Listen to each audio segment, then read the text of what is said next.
오늘 대강절 세 번째 주일을 맞았습니다.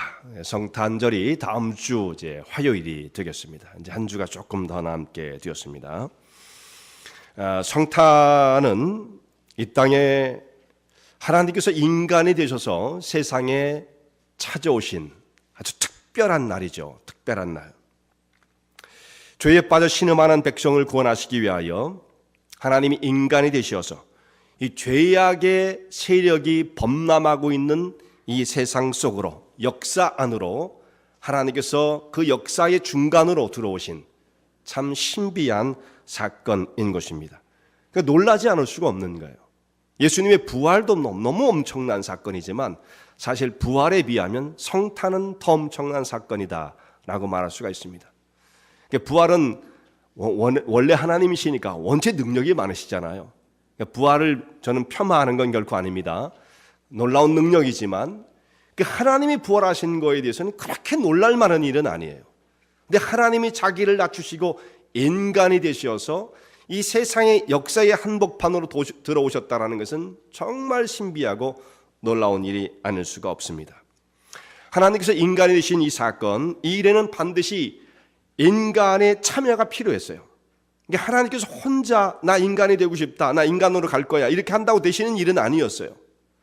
반드시 인간과 더불어 일을 이루셔야 할 역사였던 것입니다. 그러니까 반드시 사람이 필요했어요.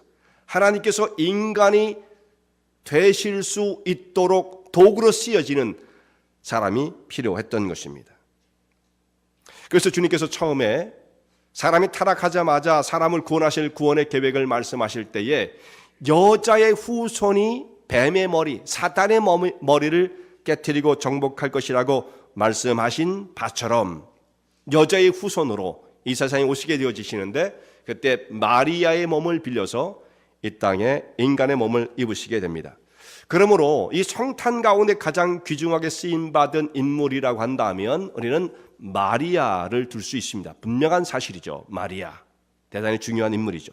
물론 그렇다고 해서 너무 로만 캐톨릭처럼 마리아를 신성시한다거나 무슨 경배의 대상이 되는 것처럼 생각해서는 아주 그것은 지극히 잘못된 일이죠. 마리아가 절대로 그걸 원치 않습니다. 괜히 사람들이 이렇게 만들어서 하늘에 있을 마리아를 굉장히 불편하게 만들어 놨단 말이죠.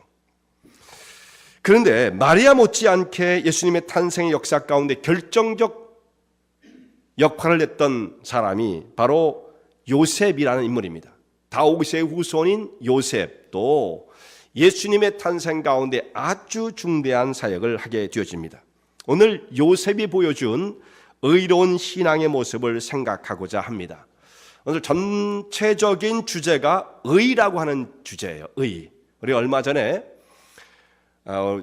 추수감사절을 앞두고 한 주간 동안 특별 새벽 기도를 하면서 먼저 하나님의 나라와 의를 구하라고 하는 그 주제를 가지고 우리가 기도회를 했죠. 그때도 말씀을 드리면서 이 하나님의 의라는 것은 참 쉽지 않은 개념이라는 말씀을 여러 번 드렸어요. 제가 그렇게 했더니 우리 집사람이 저한테 뭐라고 하더라고요. 우리 성도님들한테 쉽게 얘기를 해서 이해를 쉽게 돕게 해줘야지 어렵다고만 자꾸 하면 그렇지 않아도 어려운데 어떻게 하겠느냐. 그래서 원체 어려운 걸 어떻게 하겠느냐. 또 저도 변명을 했습니다만 이 의라는 것은 정말 한마디로 정의가 안 돼요. 우리 쉽게 생각할 때 의 그러면 우리 한문 용어를 먼저 떼어올려요. 한문 용어에 의 그러면 옳을 의자를 우리가 쓰거든요. 그러니까 올바르다, 바른 행실이다 그렇게 우리가 생각을 합니다만 물론 그런 뜻을 갖고 있어요. 바른 행실 그런 뜻을 물론 포함하고 있습니다만 그렇게 표현하기는 턱도 없이 모자란 것이 이 성경에서 사용되어진 의입니다. 그 스펙트럼이 너무 커요. 의라는 것이.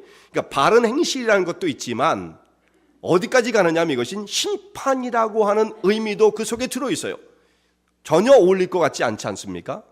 바른 행실, 심판 너무 다르잖아요. 그런데도 불구하고 컨텍스트에 따라서 그 말씀이 어떻게 쓰여졌느냐에 따라서 의가 심판의 의미도 담겨져 있다 이 말씀이죠. 그리고 또 중대한 것은 하나님과 우리의 올바른 관계, 정상적인 관계 이렇게 해서 우리가 의를 설명할 수가 있습니다. 오늘은 우리가 살펴볼 이 의에 대한 것은 제가 말씀드린 마지막 번째에 하나님과 성도들 사이의 올바른 관계에서 이루어지는 그 정상적인 관계, 이 상태를 의의 모습으로 표현하고 있는 거예요. 여기에 더 중점을 하시면 오늘 말씀의 이해가 훨씬 더 쉬우리라고 생각을 합니다. 먼저 의로운 행동을 했던 요셉의 모습이 등장을 하게 되어지는데요. 마태복음에선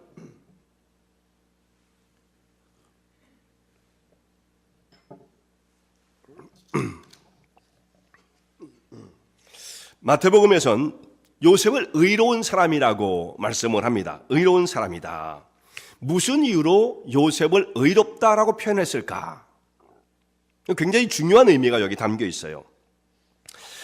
요셉이 의롭다고 하는 이유를 그 앞에서 말하지 않은 채 요셉은 의로운 사람이다 하면서 요셉의 행했던 모습들을 쭉 열거하고 있는데 그 속에서 이제 의로움을 찾아내는 거예요.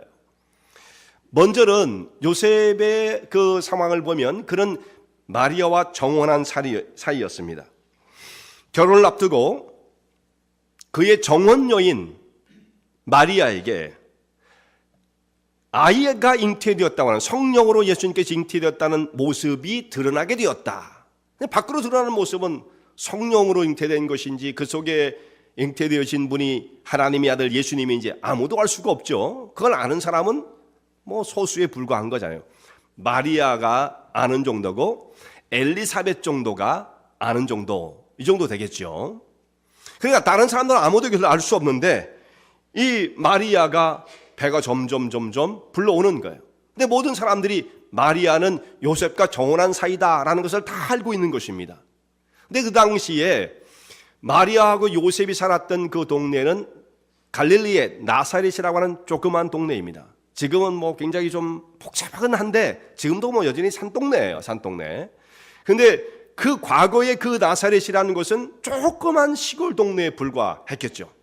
그 한 동네에 사는 사람들이 마리아라고 하는 그 젊은 처녀가 이제 결혼을 막 이제 앞두고 있는데 정혼한 사이여서 신랑감은 다 정해졌고 결혼한 거나 다름없는데 같이 살지는 않는 거예요. 이 정혼의 관계가. 그런데 사람들이 볼 때 마리아의 몸이 이상 징조가 나타나더니 점점 배가 불러오기 시작한다. 그때 당시에 옷이 좀 펑퍼짐한 옷을 이렇게 둘렀기 때문에 처음에는 잘 드러나지 않았을 거예요. 좀 시간이 지난 다음에 좀 많이 불러왔을 때 그때 드러나지 않았을까 싶습니다. 아무리 가려도 마리아의 그 몸을 가릴 수 없는 상태가 되었을 때 이 동네 사람들이 마리아의 임신 사실을 다 알게 되어지는 것이죠. 사람들은 생각하기를 그랬을 것입니다. 야, 우리같이 조용한 동네 이런 적이 없었는데 어찌 우리가 생각해봐도 순진한 줄만 알았던 수줍음을 타놨던 저 마리아가 어찌 이런 일을 벌인단 말이냐. 야, 이거 동네 챔피에서 살 수가 없다라고 하는 생각을 다 품게 되었을 거예요. 수근수근거리고 조그만 동네에 이웃집 사정을 다 아는 사람들이에요. 저 집에 뭐 상황이 어떻고 다 아는 거죠. 숟가락이 몇 개인지 다 아는 거예요. 다 친척의 관계들이 주로 대부분입니다. 그러니까 뭐 너무너무 잘 아는 거예요. 그런데 그 중에 마리아가 이런 상황이 있을 때 사람들이 얼마나 참 말하기 좋아하는 사람들이 이야기를 하고 다녔을까 생각이 되어져요. 그런데 그 모습을 지켜보는 가장 고통스러운 사람은 요셉이었겠죠. 이게 어떻게 된 거야. 자기는 분명히 결혼을 앞두고 있었고 같이 아직 살지 않았던 사이였기 때문에 이런 일이 있을 수는 없다는 것을 당사자인 요셉은 너무나 잘 알고 있는 거죠. 근데 얼마나 당황스러웠겠어요. 요셉이 가장 고통스러웠을 것입니다.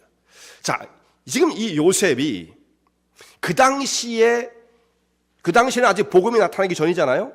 율법의 시대 속에서 율법의 의를 따르는 사람이었다고 한다면, 그래 하나님의 충성된 백성으로서의 삶을 산다고 한다면 이제 잘 생각해 보셔야 됩니다, 여러분. 그런 사람의 입장으로 하나님의 말씀을 잘 지키는 사람의 입장이라고 한다면 그 의로움을 어떻게 나타내야 되느냐면 말씀대로 행동하는 거예요. 말씀대로 따르는 거예요. 이런 경우에 어떻게 그가 행동을 해야 옳다라고 성경에서 말씀하고 있느냐면 신명기 22장 이렇게 말씀을 하고 있습니다. 좀 끔찍한 얘기인데요. 이렇게 되어 있어요. 16절부터 보면 부분 제가 말씀을 잠깐 인용을 하면요. 그 일이 참되어 그 처녀에게 처녀인 표적이 없거든. 이게 남편이 결혼을 했는데 자기 부인이 의심이 가는 거예요. 처녀가 아닌 것 같다. 그러면 그 아내의 그 처녀 아닌 사실을 그 제상이나 그 성읍의 장로들에게 가서 그 사실을 이제 공포를 하고 이것을 고소를 하는 거예요.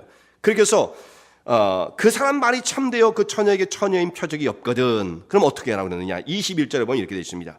처녀를 그 아비 집 문에서 끌어내고 그 성읍 사람들이 그를 돌로 쳐 죽일지니 이는 그가 그 아비 집에서 창기의 행동을 하여 이스라엘 중에서 악을 행하였습니다. 너는 이와 같이 하여 너희 중에 악을 제할지니라.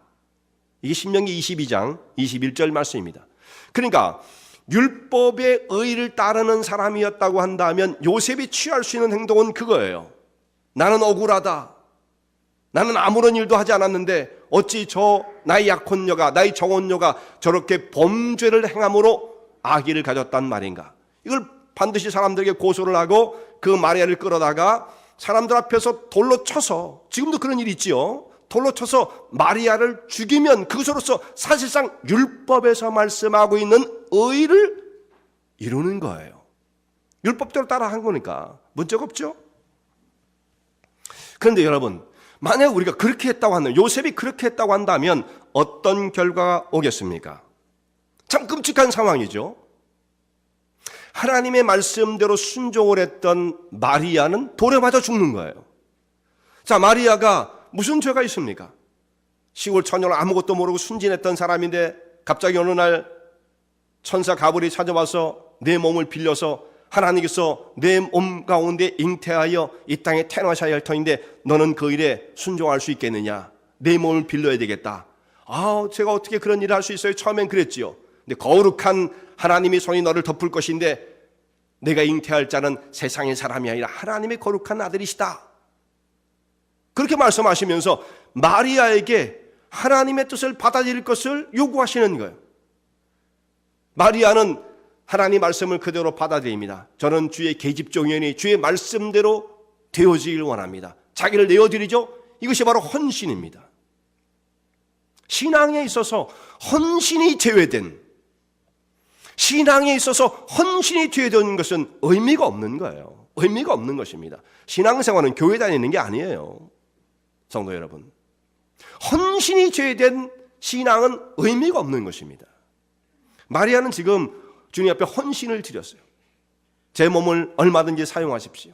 하나님의 뜻이 이루어지는 일에 제가 쓰여진다고 한다면 저는 영광입니다. 이렇게 순종을 했는데 만약 요셉이 그것을 알지 못하고 율법의 의를 따라서 그를 동네 밖으로 끌어내어 돌로 쳐 죽였다고 한다면 마리아 순종을 하고 헌신한 그 여인이 비참한 죽음을 맞게 되어지는 것이죠. 이거 얼마나 참 처참한 일이겠어요. 더더욱 심각한 문제는 무엇입니까? 마리아의 뱃속에 지금 잉태되어 있는 예수님, 지금도 아직도 세상에 태어나기 전에 어린아이의 모습으로 마리아의 몸속에 이렇게 생명으로 간직되어 있는데 예수님이 우리의 죄를 대신 담당하시고 십자가에 죽으셔야 할 분이 사람들에게 이끌려서 어머니가 돌에 맞아 죽는 그 사건을 통해서 예수님이 죽으신다면 이게 말이 되겠습니까? 세상의 빛도 보지 못하신 채 하나님의 모든 구원의 계획이 끊어지고 마는 것이죠. 이건 심각한 문제가 되어지는 거죠. 뭐가 그렇습니까? 율법대로 행하면 그런 것입니다. 그러니까 결과적으로 이 말씀을 보면 율법은 사람을 살리지는 못해요. 사람의 생명을. 율법은 사람을 정죄하고 죽이는 일까지는 할 수 있어요. 죽이지 않습니까?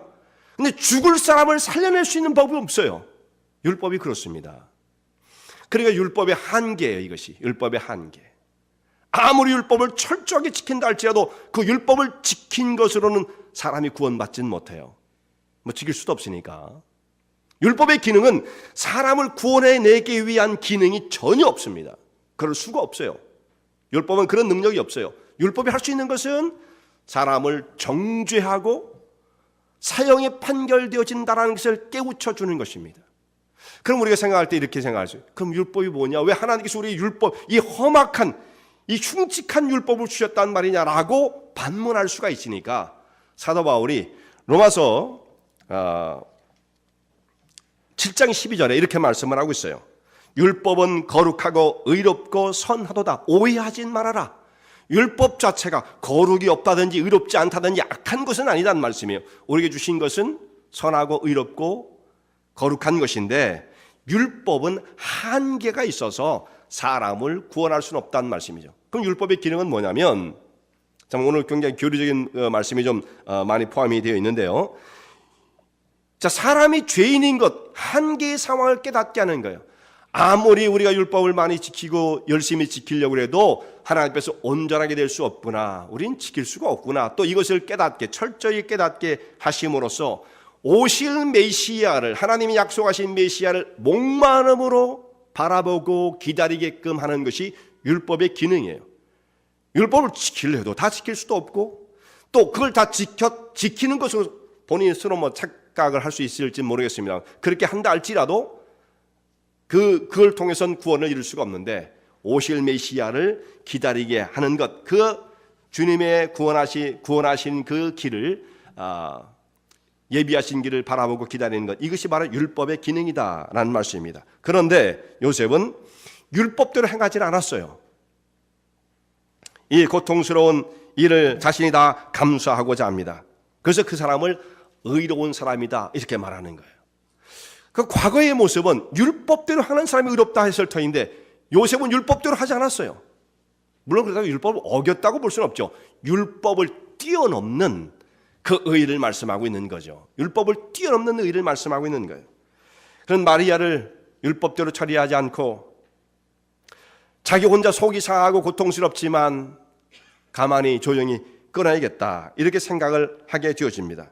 결심을 했어요. 여기서 그 수치, 그 여인의 수치를 드러낸들 무슨 내게 유익이 있단 말인가? 뭐 사정이 있었겠지. 말 못할 무슨 사정이 있었겠지. 무슨 사고였겠지. 무슨 사건이었겠지. 뭐 이렇게 생각을 하고 마리아를 죽이려고 하는 생각은 전혀 없었던 것이죠. 그래서 가만히 조용히 끊고자 했던 것입니다. 이 마태복음에 특별히 이 의라고 하는 말씀의 이 주제가 굉장히 중요하게 다뤄져요. 굉장히 중요한데 벌써 이제 요셉을 의로운 삶이라고 말씀하고 있지 않습니까? 마태복음은 갖고 있는 그 관심이, 의에 대한 관심이 굉장히 많습니다. 의. 이 말씀이 계속 반복되어지는데 예수님께서 말씀하시는 산상수훈 가운데 5장 20절에 이런 말씀이 있어요. 너희 의가, 여러분 잘 생각해 보세요. 예수님께서 제자들에게 하신 말씀이 이겁니다. 너희 의가 서기관과 바리새인보다 낫지 않으면 결단코 천국에 들어갈 수 없다. 이렇게 말씀하십니다. 그 당시에 사람들이 생각할 때 서기관과 바리새인들의 의가 뭐예요? 율법을 잘 지키는 의죠. 그들은 자신들이 얼마나 율법을 잘 지키는가 이것을 자랑하고 싶었고, 사람들로부터 그것에 대한 인정을 받기를 원했던 사람들이 바리새인 서기관들이에요. 거의 풀타임으로 율법을 철저하게 지켜야지, 이것에 그냥 온몸을 다 쏟았던 사람들이 서기관들과 바리새인들이었죠. 물론 그 사람들도 정말 양심적으로 율법을 지켰다고 한다면 깨닫는 바가 율법을 지킬 수는 없구나, 이걸 물론 깨달아야 되는데 그 정도까지 양심적인 사람은 별로 없었던 거예요. 사람들이 우리는 율법을 지킴으로써 우리는 거룩하고 경건한 사람이야, 의로운 사람이야, 이렇게 인정받기를 원했던 것이죠. 근데 예수님께서는 뭐라고 말씀하시냐면, 이들보다 너희의 의가 더 낫지 않으면 결단코 천국에 들어갈 수 없다. 이 말씀은 무슨 뜻입니까? 아무도 율법을 지키는 것으로선 구원받지 못한다는 것을 명시하고 있어요. 우리가 율법을 지키면서 어떻게 서기관과 바리새인보다 더 뛰어난 의를 가질 수가 있겠어요? 그들은 풀타임으로 그 일을 하는데 우리가 감히 그들의 가까이 갈 수 있을 것 같습니까? 그런데 예수님께서 하신 이 말씀은 그러므로 율법을 지키는 것으로 구원받는 것이 아니라 그보다 더 높은 차원의 의를 말씀하시는 거예요. 그 뛰어난 의, 요셉이 지금 보여주는 이와 같은 의이죠. 율법대로 행하지 않았으나 요셉은 의리다 라고 말씀하시는 이와 같은 의를 말씀하는 것입니다. 세상에서 이 요셉 같은 행동을 하는 사람들을 참 만나기가 쉽지 않습니다. 심지어는 교회 안에서도 마찬가지예요. 교회 안에서도 자기가 조금만 억울한 일이 생기면 이것을 그냥 넘어가는 사람들 별로 많지 않습니다. 심지어는 어디까지 나가느냐? 심지어는 어떤 교회에 자기가 원하지 않는 문제가 생기면 투서를 쓰는 사람이 있어요. 시카고에서도 한 25년 이상 있었습니다만 그런 역사들이 많아요. 심지어는 말이죠, 다른 교회의 일인데 목사님들한테 막 이메일을 보내요. 자기 교회의 일인데 거기는 뭐 익명은 아니었던 것 같아요. 제가 받은 메일, 블랙 메일들이 있었는데 익명은 아니었던 것 같아요. 그렇지만 자기 교회 일에 막 이렇고 누가 그랬고 뭐 이런 좋지 않은 내용들을 담아서 온 교계로 편지를 보내는 이런 사건들이 있습니다. 어떤 경우는 교회 안에 익명의 투서들이 날아들 때가 있어요. 참으로 이것은 이름도 밝히지 않은 모습으로 이런 편지를 보낸다는 것은 참으로 비겁한 거죠. 참으로 있을 수 없는 일입니다. 있을 수 없는 일이에요. 만약 요셉이 억울한 일을 당했을 때 집집마다 다니면서 혹은 편지를 보내면서 저는 말이죠, 마리아와 아무런 그런 관계도 아니었는데 경운한 사이로 저는 그날을 기다리고 결혼 날짜를 기다리고 살고 있었던 사람인데 어떻게 된 일인지, 마리아가 이렇게 되어서 범죄를 해서 이런 큰 사건이 벌어졌는데 어떻게 하면 좋겠습니까? 저는 견딜 수 없습니다. 참을 수 없습니다. 동네 여러분들은 어떻게 생각하십니까? 이렇게 말할 수 있겠죠. 그렇게 하지 않으면 속상한 것이 해결되지 않는 사람들이 있는 거예요. 결국 그러니까 모든 것을 이렇게 폭로하고 싶은 사람들의 그 심리는 그렇게 함으로써 더 큰 고통을 그 사람에게 안겨주지 않으면 나는 속이 시원하지 않아. 자기의 속의 후련함을 위해서 이런 일들을 행하는 사람이 있는 거예요. 우리가 무슨 일을 행할 때 그 일이 결과적으로 하나님 나라를 세우는 일인가, 덕을 세우는 일인가, 영혼을 세우는 일인가를 생각해야 합니다. 그저 폭로를 해서 내 기분을 해소하는 이런 일들은 있을 수가 없는 참으로 악한 일이죠. 우리 교회에서는 뭐 그런 일이 지금까지도 없었지만 앞으로도 없어야 되겠죠. 앞으로도 없어야죠. 우리 생애 가운데 그런 일이 있어서는 안 됩니다. 있을 수 없는 일입니다. 만약에 또 여러분들이 그런 편지를 받게 될 때 뭐 우리 교회 밖에 다른 일이라도 그런 일들은 참 비겁한 사람이다. 왜 이런 일을 할까? 이렇게 생각을 하셔야지. 그것도 관심 있게 막 읽어보고 뭐가 있겠지 뭐 이렇게 생각하시면 안 돼요. 그것을 그렇게 처리할 수 있어야 되는 것이죠. 자, 이렇게 요셉이 조용히 마리아의 그 부정을 덮어두고자 했던 것이 요셉의 의라고 말할 수가 있는 거예요. 의로운 행동 요셉의 모습입니다. 그런데 요셉의 의는 여기서 끝나지 않아요. 더 큰 의가 나타나게 되어지는데 그는요, 하나님 말씀대로 순종을 합니다. 순종하는 데 있어서 더 큰 의가 발휘되어지는 거예요. 마리아와 정혼한 사이인 요셉이 마리아를 이제 자기 집으로 데려와서 함께 살 날을 고대하고 기다리고 있었을 것입니다. 하루하루 들떠 있었을 거예요. 그것이 점점 다가오는 걸 보면, 그러니까 마리아의 몸에 잉태되어진, 예수님이 잉태되어진 모습이 드러날 정도였다고 한다면, 아마 그렇다고 한다면 요셉하고 결혼할 날도 얼마 남지 않았다는 얘기를, 그것을 의미하는 겁니다. 보통 정혼의 사이가 1년 정도, 아주 길면 2년 정도 되어지는데 보통 1년 정도 되어지거든요. 그렇다면 마리아의 몸에서 그런 징후가 나타났다고 한다면 결혼 날짜가 이제 얼마 안 남은 거예요. 얼마 안 남은 거예요. 잠시 후면 이제 자기 집에 들어와서 이제 결혼의 사이로 부부로 살게 되어질 터인데 그 날을 기다리면서 요셉의 마음이 얼마나 들떠 있었겠습니까? 마리아를 데려오면 우리 가정에 이런 변화가 있겠지. 우리 집에 새로운 식구가 늘면 나는 이렇게 해야겠지, 뭐 집은 이렇게 꾸며야겠지, 여러 가지 분주한 마음들이 이 요셉의 마음에 있으면서 그것이 뭐 다 즐거운 일이겠죠. 기대감을 품고 있었을 것입니다. 그런데 그의 꿈이 산산조각 나는 거예요. 자기의 어떤 실수가 아니라 상대방의 일방적인 실수로 인해서 자기의 꿈이 깨었다고 생각하면 여기에 이 당한 사람의 마음이 얼마나 고통스럽겠습니까? 자, 가만히 끊고자 결심을 하긴 했었어도 이건 뭐 대단한 결단이죠, 요셉의. 그럼에도 불구하고 요셉의 마음은 평온하기는 어려웠을 거예요. 야, 어떻게 세상에 이런 일이 있단 말인가? 왜 그런 일이 나에게 닥쳤단 말인가? 이해할 수 없다, 그런 고통스러움이 있었겠죠. 잠도 잘 오지 않았을 거예요. 엎치락 뒤치락 이렇게 몇 날을 지냈을 것입니다. 그러던 어느 날 그가 간신히 잠을 자게 되어지는데 꿈속에 천사의 지시를 받게 되어져요. 그 아이는 부정하게 잉태되어진 자가 아니다. 그 아이는 마리아의 몸 안에 잉태된 아기는 성녀로 된 것이니 결코 부정한 여인이 아니다. 그 여인을 데려다가 내 아내로 삼아라. 그가 아들을 낳을 것인데 그 이름을 예수라 하라. 예수는 자기 백성을 저희 죄에서 구원할 자이시다. 구원자로서 이 땅에 오실 하나님의 메시아라고 하는 말씀이죠.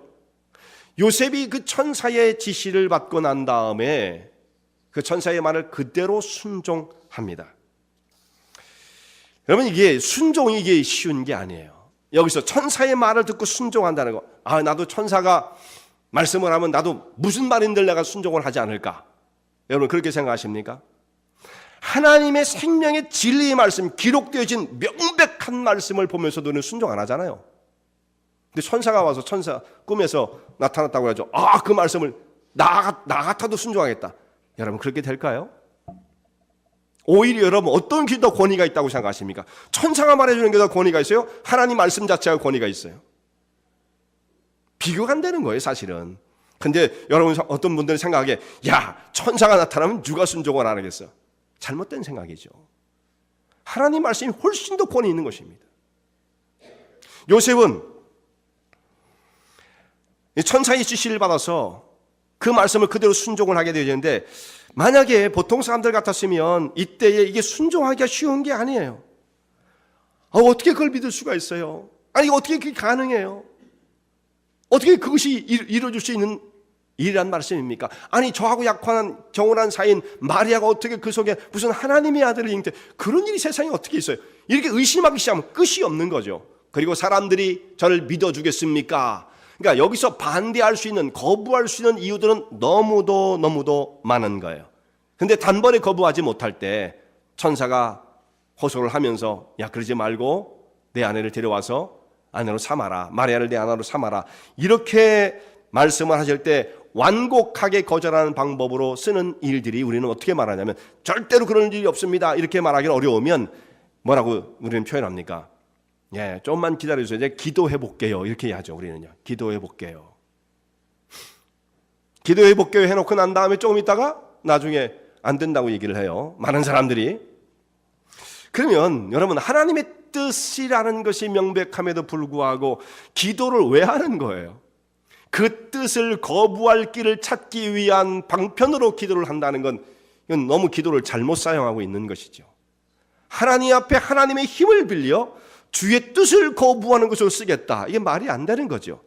물론 기도한다는 그 내용은 참 좋아요. 그렇다면 그때 기도할 때 이래야죠. 하나님, 저는 지혜가 모자라고 준비도 많이 안 돼 있지만 하나님의 뜻이 어디 있는지를 잘 깨닫게 하시고 그 뜻을 순종할 수 있는 용기와 담대함을 주시옵소서. 기도하려면 그것만 해야 돼요. 하나님, 어떻게 적절하게 이걸 거부할 수 있겠습니까? 이렇게 하면 안 되는 거죠. 그러면 안 되는 거예요. 기도를 잘못 사용하고 있는 것입니다. 요셉은 이 말씀을 그대로 믿고 받아들입니다. 하나님의 뜻이라고 한다면 무엇을 망설이겠습니까? 여러분, 이것이 바로 믿음으로 사는 사람들의 신앙의 고백인 거예요. 이것이 바로 성경에서 말씀하고 있는 의로운 자 요셉의 모습인 것입니다. 나에게 무슨 해가 돌아오고 불편한 일이 있고 고통스러운 일이 있다 할지라도 하나님의 뜻이라고 한다면 저는 그 일을 순종하겠습니다. 따르겠습니다라고 하는 것이죠. 요셉의 입장에서는 하나님, 저도 사실 굉장히 힘들었지만 저도 대단한 용기를 발휘해서 할 만큼 하지 않았습니까? 이만하도 대단한 것 아니겠어요? 저는 저 여인을 조용히 끊고자 했습니다. 저는 율법대로 하지 않았어요. 이렇게만 해도 사실 인정을 받고 칭찬을 받을 만한데 요셉은 더 나았던 거예요. 하나님의 뜻을 순종하는 자였다는 말씀입니다. 그에게, 요셉에게서는 하나님의 말씀과 하나님의 뜻 앞에서는 자기의 주장과 자기의 요구가 없어요.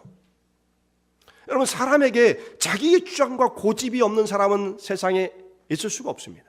다 우리 안에 대단한 세력으로 형성되어 있는 자기의 생각과 주장이 다 있는 거예요.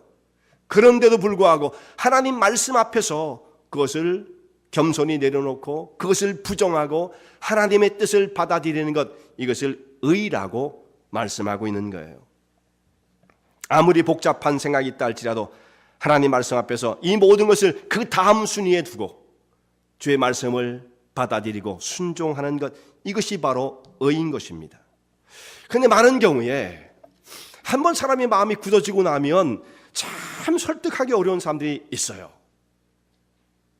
여러분, 설득되어진다는 건 나쁜 게 아닙니다. 의로운 일에, 물론 뭐 친구랑 잘못된 일을 하자, 죄를 짓자 하는 일에 그건 완강히 버텨야겠죠. 물론 그것이 아니라 하나님의 거룩한 사역, 의로운 일에, 정당한 일에, 거룩한 일에 이런 것을 가지고 옆에 있는 사람들이 설득을 하면 제일 처음에는 자기 뜻이 그렇지 않았다 할지라도 점점 마음이 바뀌면서 그 사람의 마음에 동조를 하고 그 일을 할 수 있는 그런 상태가 되어야 정상이 아니겠습니까? 그런데 어떤 사람은 한번 딱 마음이 굳어지면 더 이상 요지부동인 사람들이 있어요.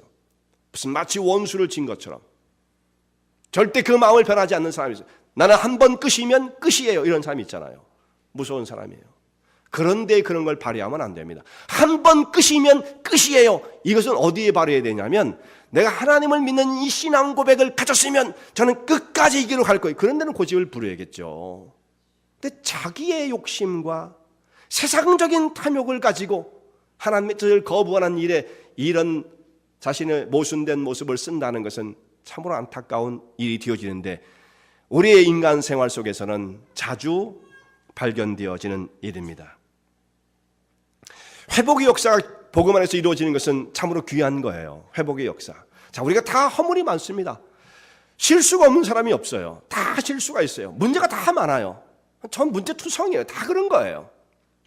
그런데 복음 안에서 이것이 회복되어진다는 것처럼 놀라운 일은 없어요. 복음 안에서 다 우리가 허물진 사람들이지만 복음 안에서 하나님의 사랑과 은총 가운데 다시금 영혼이 세워지고 관계가 복구되어지는 것, 이것이 신나는 일이잖아요. 그러니까 우리가 하나님을 믿는 거예요. 인간적으로 생각하고 자기 감정대로 이것을 행한다고 한다면 복음은 아무런 능력도 발휘하지 못하는 것이죠. 의미가 없는 거예요. 그 복음의 영광스러운 은혜를 체험한 사람으로서 지금 깨어진 관계에 뒤틀려 있는 그런 모습들이 다시금 회복되어지고 내가 이 길로 가고 싶었지만 자기 정한 바가 있었지만 그것을 돌이키고 그야말로 복음의 은혜 속에 설득되어서 하나님 앞에 다시금 설 수 있다고 한다면 그처럼 놀라운 것이 어디 있겠으며 그것이 우리 삶 가운데 이루어져야 하는 것이죠. 그것이 은혜로운 것입니다. 감사한 것입니다.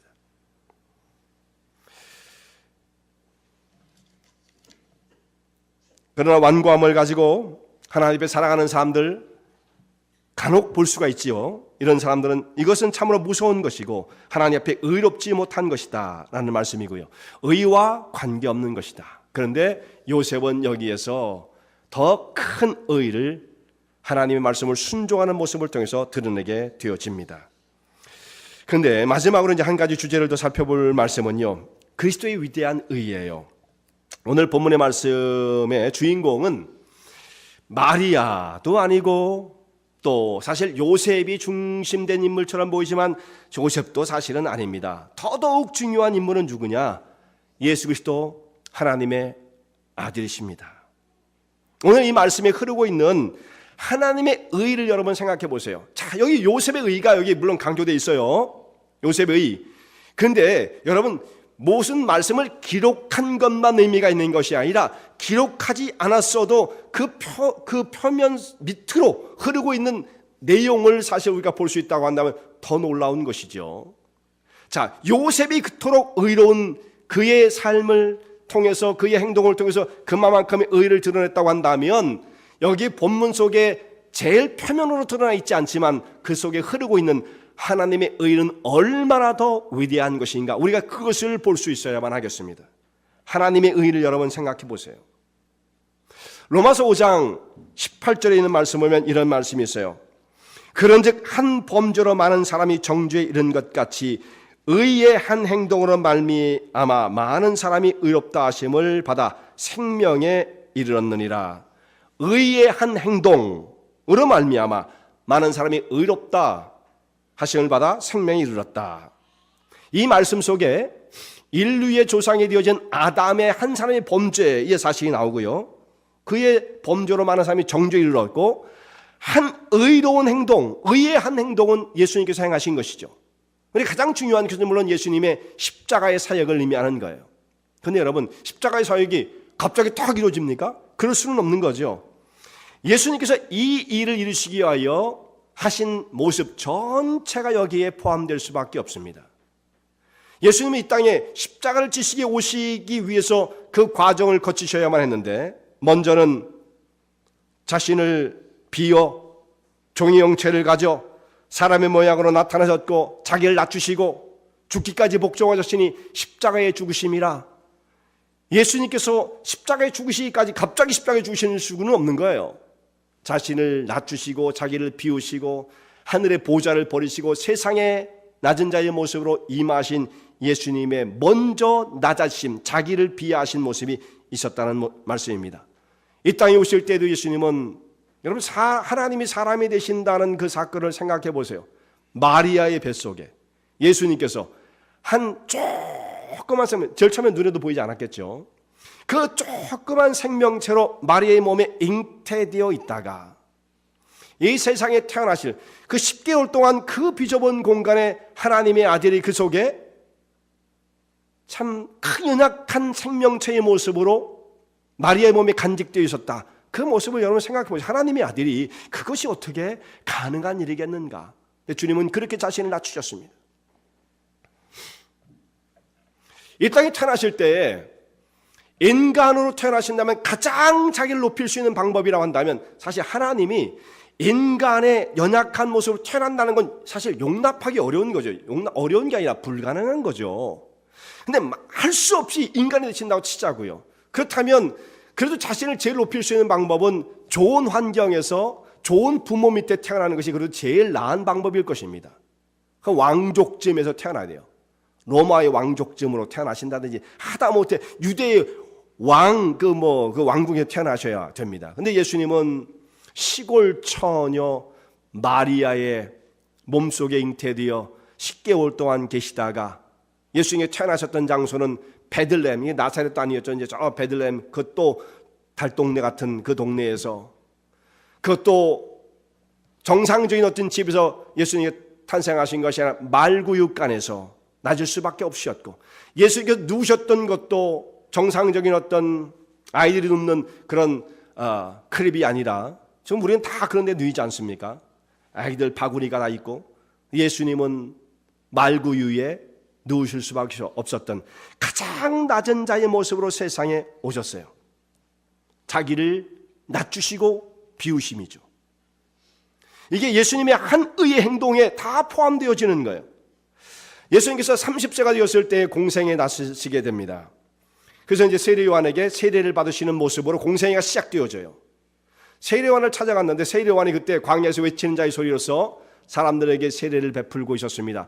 그때 세례를 받는 사람이 줄을 지어서 세례 요한에게 줄을 지어서 나갔어요.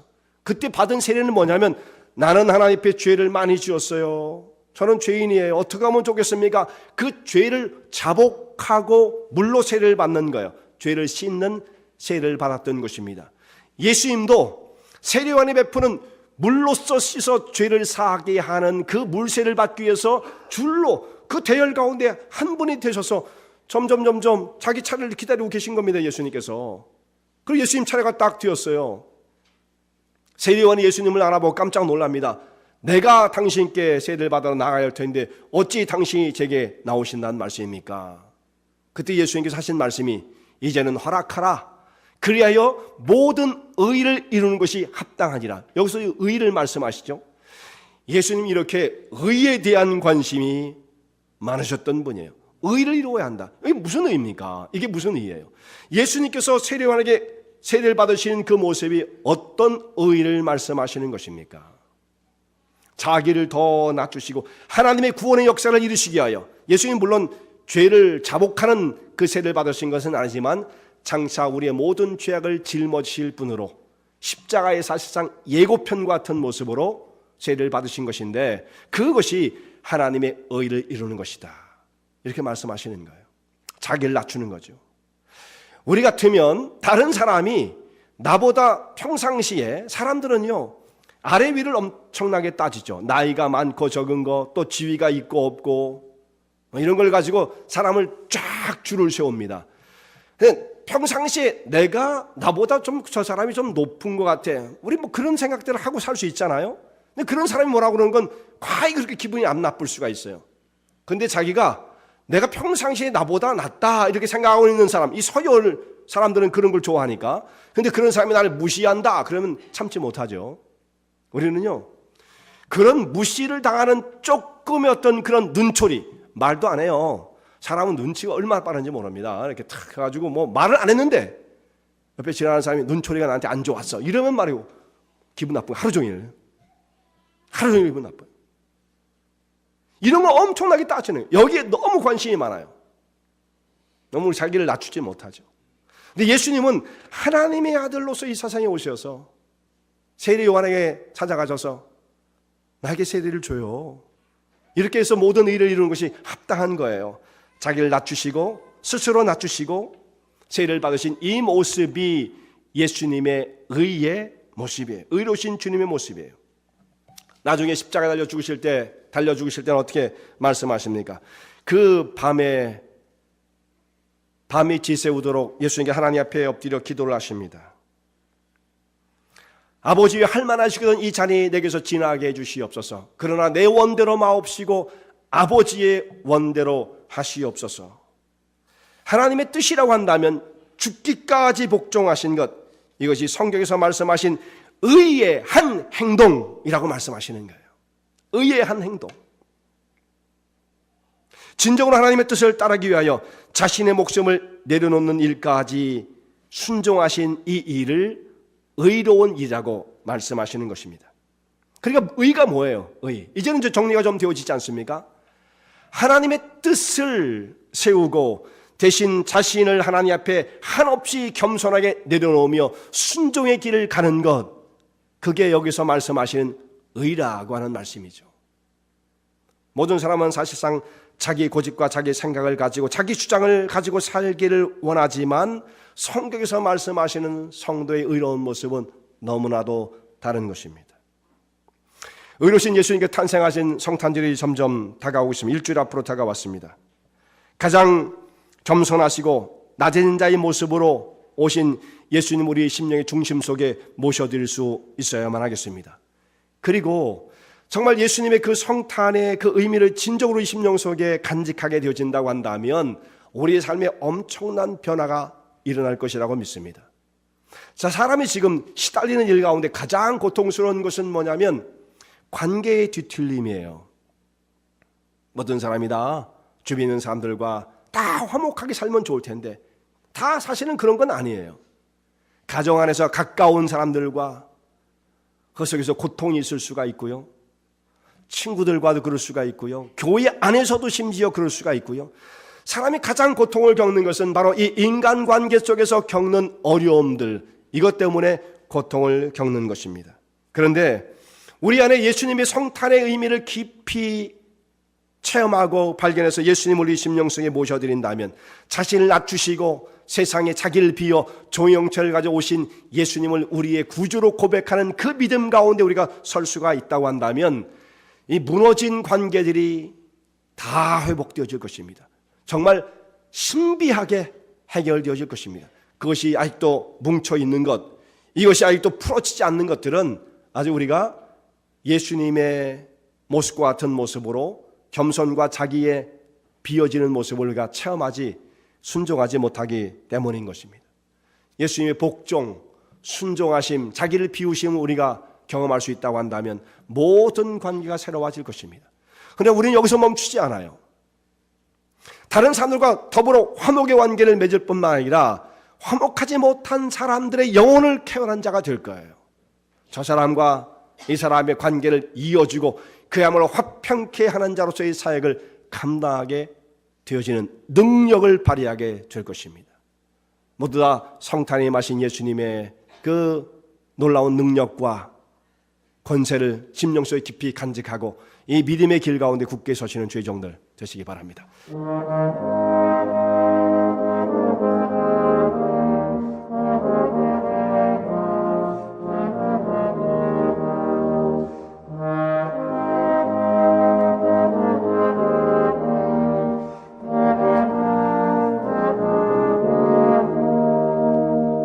이 설교 말씀을 듣고 신앙 상담을 원하시는 분들은 847-962-4412번으로 전화 주시기 바라며 은혜와 진리 장로교회는 230 US 하이웨이 45번 인디언 크릭 일리노이 60061에 위치하고 있습니다. 주일 1부 예배가 아침 8시, 2부 예배가 11시에 있으며 새벽 기도가 매주 화요일부터 토요일까지 오전 6시에 있습니다. 그리고 금요 성경 공부가 저녁 8시에 있습니다. 하나님의 은혜와 은총이 항상 여러분과 함께 하시길 바랍니다.